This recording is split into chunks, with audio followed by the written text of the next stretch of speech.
ஈஸ்வரர் விளங்கும் ராமேஸ்வரம் பெயர் சொன்னாலும் பல கோடி இன்பம் வரும். இப்போ நம்ம ராமேஸ்வரம் மேற்கு கோபுரம் வாசல் முன்னாடி தாங்க நிற்கிறோம். இந்த கோபுரம் பார்த்தீங்கன்னா 72 அடிங்க. அழகான வேலைப்பாடுடன் இருக்குங்க இந்த அழகிய கோபுரம். மகிழ்ச்சியான வணக்கத்துடன் மருதா டிவிலேருந்து நான் உங்கள் ரேவதி பேசுகிறேன். இப்போ நாம் எங்கேருந்து பேசுகிறோன்னு பார்த்தீங்கன்னா ராமநாத சுவாமி கோயில் முன்னாடி தாங்க நின்று பேசுகிறோம். அது மட்டும் இல்லைங்க, உலகத்திலே மிக நீளமுள்ள 3ஆம் பிரகாரம் இந்த கோயிலில் தாங்க இருக்குது. ஆமாங்க, அழகான மேற்கு வாசல் நுழைவாயில் நின்று பேசிகிட்டு இருக்கோங்க. அடுத்து நம்ம பார்க்க போகிறது அக்னி தீர்த்தத்தை பார்க்க போகிறோங்க. வீடியோவை ஸ்கிப் பண்ணாமல் முழுமையாக பாருங்கள். வாங்க அக்னி தீர்த்தத்தை பார்க்க போகிறோம்.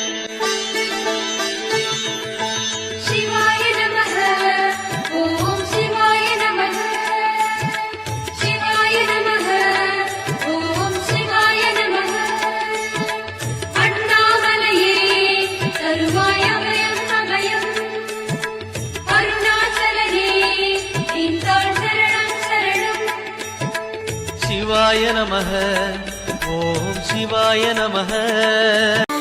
श्री राम राम रामेति रमे रामे मनोरमे सहस्रनाम तत्तुल्यं राम नाम वरानने.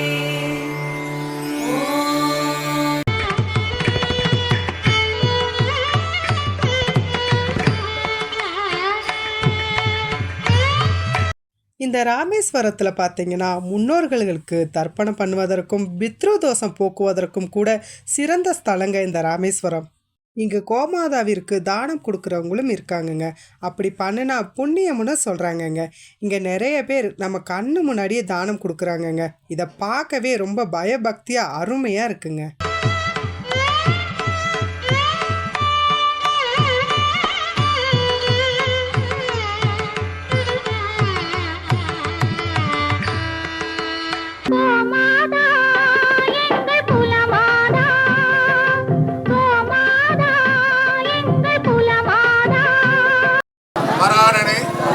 ராமாய ராமபத்ராய ராமச்சந்திராய வேதசே ரகுநாதாய நாதாய சீதாய பதயே நமஹ. அங்கே பார்த்தீங்கன்னா கடற்கரை மணலில் நிறைய பேர் சிவலிங்க பூஜை பண்ணிக்கிட்டு இருக்காங்கங்க. இது என்ன ஐதீகம்னு தெரியுமாங்க? ராவணனை ராமர் சம்ஹாரம் பண்ணினதால் அவருக்கு பிரம்மதோதி தோஷம் பிடிச்சிருந்துச்சாங்க. அந்த தோஷத்தை போக்குவதற்காக சீதா பிராட்டி இந்த கடற்கரை மண்ணில் ஒரு சிவலிங்கத்தை உருவாக்கி இருக்காங்கங்க. அதவே மக்களும் இங்கே ஃபாலோ பண்ணிட்டு வராங்கங்க.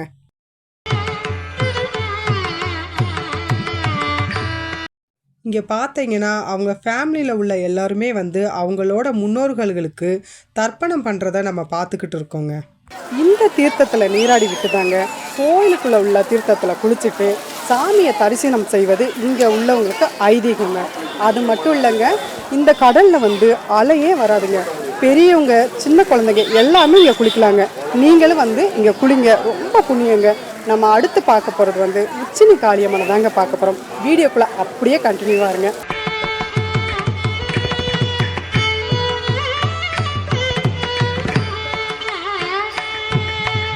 நம்ம முன்ன சொன்னது போலவே ராமநாத சுவாமி கோயில் முகப்பு நுழைவு வாசல் முன்னாடி தாங்க வந்திருக்கோம். ஆமாங்க, இன்னது தாங்க முகப்பு நுழைவு வாசல். இதுக்குள்ளே தாங்க சாமியை தரிசிக்க போகணும். ஆமாம், அது மட்டும் இல்லைங்க, இந்தியாவிலே மொத்தம் 12 ஜோதிலிங்கம் இருக்குங்க. அதில் பார்த்தீங்கன்னா நம்ம தமிழ்நாட்டில் உள்ள ராமேஸ்வரத்துக்குள்ள அந்த 12 ஜோதிலிங்கத்தில் ஒரு ஜோதிலிங்கம் இந்த கோயிலில் தாங்க இருக்குது. ஆமாங்க, நம்ம ராமநாத சுவாமி கோயில் முன்னாடி தாங்க நின்று பேசிகிட்டு இருக்கோம். அந்த கோயில் தாங்க இது. இப்போ நான் அந்த கடலில் போய் தீர்த்தமாட போகிறேங்க. இங்குள்ள ஐதீகப்படி ஃபஸ்ட்டு அக்னி தீர்த்த கடலில் போய் குளிச்சுட்டு அடுத்து கோவிலுக்குள்ளே போய் 22 தீர்த்தங்களில் குளிக்க போகிறீங்க. அப்படியே என்னை ஃபாலோ பண்ணுங்கள்.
இப்போ அக்னி தீர்த்தத்தில் குளிச்சாச்சுங்க. அடுத்து நம்ம கோவிலுக்குள்ளே போக போகிறோங்க. கோவிலுக்குள்ளே போய் 22 தீர்த்தங்களில் குளிக்க போகிறோங்க. அங்கே வீடியோ எடுக்க அலோவ் பண்ணாங்கன்னா உங்களுக்கு வீடியோவில் அப்படியே காட்டுறீங்க. அப்படி இல்லைன்னா என்னால் எந்த அளவுக்கு முடியுதோ அந்த அளவுக்கு நான் தெரிஞ்சதை உங்களுக்கு சொல்கிறேங்க. அப்படியே வீடியோக்குள்ளே இருங்க. இப்போ நாம் நிற்கிற இடம் பார்த்தீங்கன்னா இது தாங்க உச்சினி காளியம்மன் கோவில். இந்த ராமநாத சுவாமி கோவிலுக்கு 4 திசைகளிலும் 4 பெண்கள் காவல் தெய்வங்கள் இருக்காங்கங்க. கிழக்கு திசையில் உச்சினி காளியம்மன் கோவில் இருக்குங்க. தெற்கு திசையில் பார்த்தீங்கன்னா அருள்மிகு நம்புநாயகி அம்மன் கோவில் இருக்குங்க. மேற்கு திசையில் பார்த்தீங்கன்னா துர்க்கை அம்மன் கோவில் இருக்குங்க. வடக்கு திசையில் பார்த்தீங்கன்னா பத்ரகாளியம்மன் கோவில் இருக்குங்க. பிச்சை பாத்திரம் ஏந்தி வந்தேன் ஐயனே என் ஐயனே. ஓம் நமச்சிவாய, ஓம் நமச்சிவாய.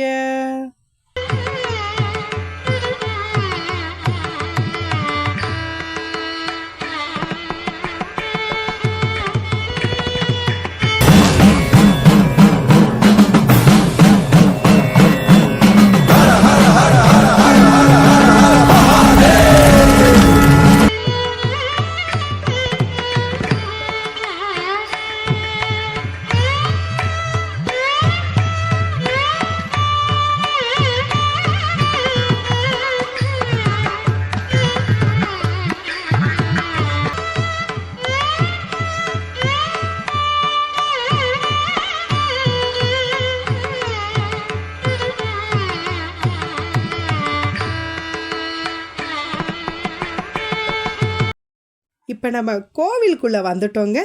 தீர்த்தம் குளிக்கிறதப்ப ஒவ்வொரு தீர்த்தமும் ஒவ்வொரு டேஸ்ட்டாக இருந்துச்சுங்க. தீர்த்தத்தின் கலரும் கூட வேறு வேறு கலராக இருந்துச்சுங்க.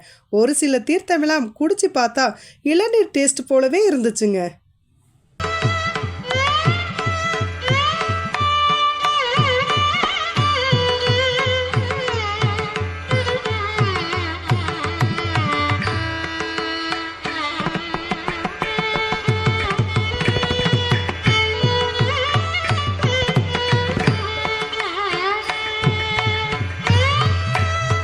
நான் ஏற்கனவே சொன்னது மாதிரி இதுதான் உலகத்திலே பெரிய நீளமான 3ஆம் பிரகாரங்க. மொத்தம் பார்த்தீங்கன்னா 1212 தூண்களால் கட்டப்பட்டது தாங்க இந்த 3ஆம் பிரகாரம். அது மட்டும் இல்லைங்க, 3 கிலோமீட்டர் சுற்றளவு கொண்டது தாங்க இந்த 3ஆம் பிரகாரம். இந்த தூண்கள்லாம் பார்த்தீங்கன்னா அவ்வளோ அழகாக 1 இன்ச்சு கூட முன்ன பின்ன வரலைங்க. அப்படியே சேமாக போய்கிட்டே இருக்குங்க. இந்த சைடெல்லாம் பார்த்தீங்கன்னா நிறைய தடங்கள் இருக்குங்க. இந்த பெயிண்டிங்லாம் அவ்வளோ அழகாக இருக்குங்க பார்ப்பதற்கு.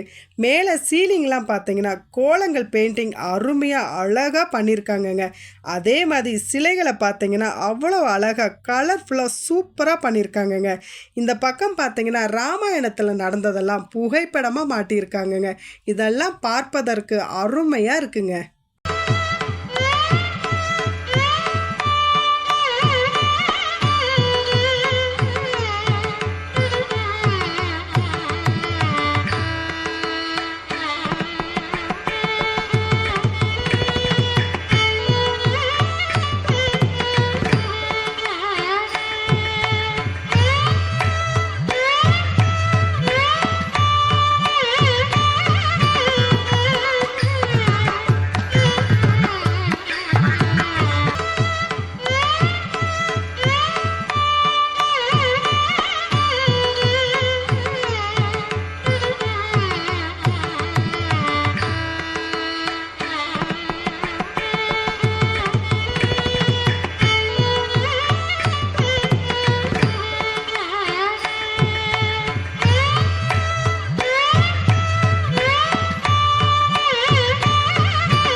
இது தாங்க இந்த கோவிலோட யானை.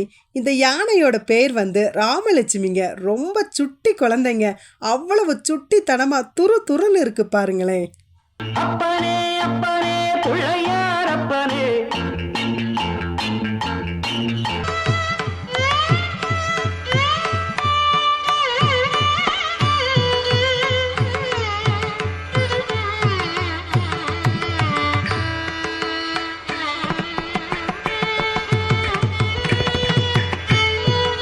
இப்போ வந்து இவங்க கோயில் நுழைவாயில் முன்னாடியே கடை வச்சுருக்காங்க. இவங்ககிட்ட வந்து நம்ம ராமநாத சுவாமி கோயிலோட வரலாறை பற்றி கேட்டு தெரிஞ்சுக்கலாம். வணக்கம் சார். வணக்கம் மேடம். என்னுடைய பேர் செந்தில்நாதன். நான் நெடுங்காலமாக இந்த ராமேஸ்வர பகுதியில் வாழ்ந்துட்டு வரேன். அது மாதிரி இந்த ராமேஸ்வர புண்ணிய சேத்திரமான ராமநாத சுவாமி மேலவாயிலில் வந்து நெடுங்காலமாக அந்த இறைவனுக்கு பூமாலைகளை கட்டி கொடுத்து அந்த ஒரு இறைப்பணியை நான் முன்னெடுத்து வந்து கொண்டிருக்கிறேன். நெடுங்காலமாக நம்ம பாரம்பரியமாக இந்த பூத்தொழிலை நம்ம செய்து வருகிறோம். நம்முடைய கலாச்சாரமே சிவனுடைய கலாச்சாரம் தான். ஓம் நமச்சிவாய, தென்னாட்டுடைய சிவனே போற்றி, எந்நாட்டவருக்கும் இறைவா போற்றி. அப்படிப்பட்ட இந்த உலகத்திலே நான் பார்த்த வரையும் ஒரு புண்ணிய சேத்திரமான இந்த ராமேஸ்வர பகுதியிலே காசியில் இறந்தால் மோட்சம் என்பார்கள், ராமேஸ்வர மண்ணில் பாதம் பட்டாலே மோட்சம் என்பார்கள். அப்படிப்பட்ட ஒரு புனிதமான இந்த இடத்தில் நான் இந்த இடத்துல பேசுகிறேங்கிறது ரொம்ப மிக்க மகிழ்ச்சி அடைகிறேன். ரொம்ப அற்புதமான ஒரு தீவு பகுதியான இறைவனுடைய கலாச்சாரம் மிக்கமான ஒரு ராமேஸ்வர பகுதி என்பது மனித ஆன்மீகத்துக்கும் சிவனுடைய சித்தத்திற்கும் அது உணர்ந்தவர்களுக்கு மட்டும்தான் தெரியும். அப்படிப்பட்ட ஒரு மிகச்சிறந்த அந்த ராமேஸ்வர புண்ணிய சேத்திரத்தில் அன்பான மக்கள், சிறப்பான ஆன்மீகம் இவைகளை வெடித்து மக்களுடைய வாழ்வாதாரத்தை நோக்கி மக்கள் சென்று கொண்டிருக்கிறார்கள்.